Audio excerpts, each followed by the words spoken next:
shit, you reacted there, huh? Came down, tapped it. You're a miner.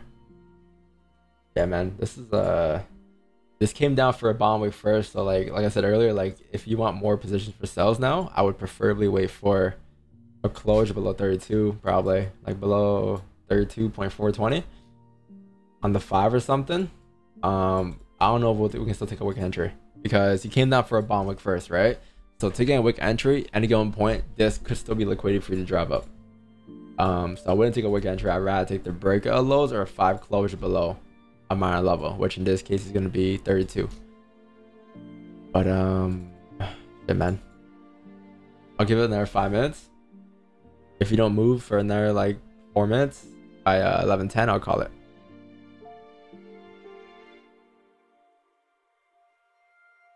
Womp womp.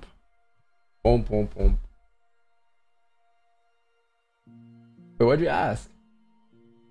Oh, how do you find liquidities? Is this some structure and time frame? Nice. Liquidity is a top wick. It's basically a top wick. So like if for instance you have a 4-hour opening and the 4-hour candle doesn't have a top wick, you would want to wait for one, right? So you're waiting for liquidity to be found. And you can wait for them by marking up your minor levels of support resistance. So for instance, if this is the 4-hour top or 4-hour closure here, right? The top wick for you that I would have wanted to see originally today was the next amount of resistance, which was above 39.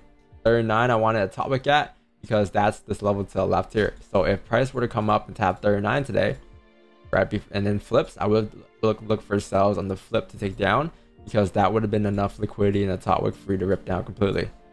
But since you don't have that yet, it's okay. You can adapt the price instead. And that's why we waited for the 1-hour closure. And then that's why after the 1-hour closure, we also waited for another top wick to tap into 5, which didn't get tapped yet.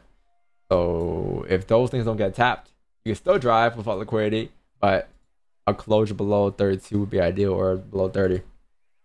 But that's how we'll adapt to that.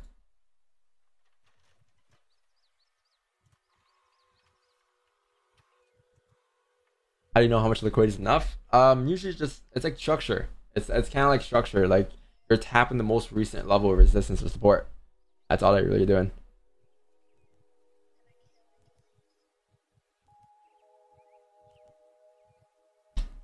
Like liquidity might sound confusing, but look at it from a perspective where it's just the most recent support and resistance, the top wick for that candle higher to drive or drive down and such, right? That's like what you want to be looking at.